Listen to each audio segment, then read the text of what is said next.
Face à la crise du coronavirus, chaque gouvernement a géré à sa façon.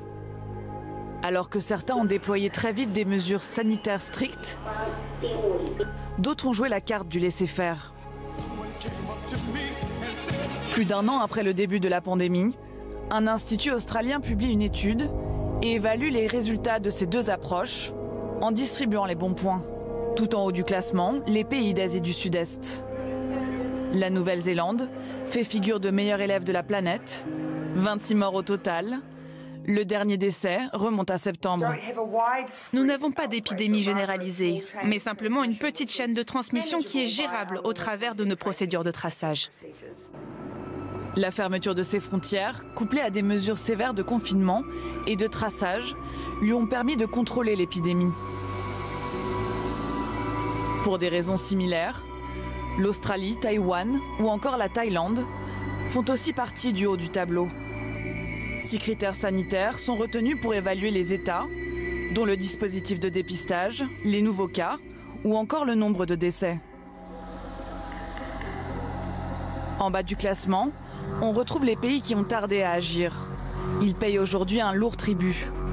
C'est le cas du Brésil, avec plus de 410 000 morts, deuxième pays le plus touché au monde.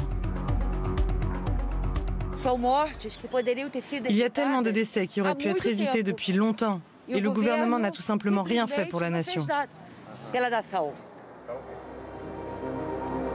Une enquête a été ouverte contre le sulfureux président Jair Bolsonaro, qui longtemps a pris le virus à la légère.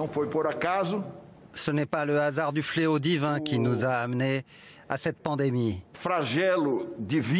Il y a des responsables, bien sûr. Il y a des responsables d'action ou d'omission, de négligence ou d'incompétence. Si leurs agissements sont prouvés, ils devront rendre des comptes. La plupart des mauvais élèves se trouvent sur le continent américain. Le Mexique, la Colombie, comme les États-Unis, sont en bas de classement. La première puissance du monde enregistre le triste record du plus grand nombre de décès.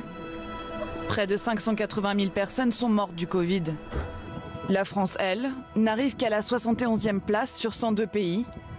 Elle se classe juste après la Belgique et l'Italie, mais loin derrière l'Allemagne, 55e.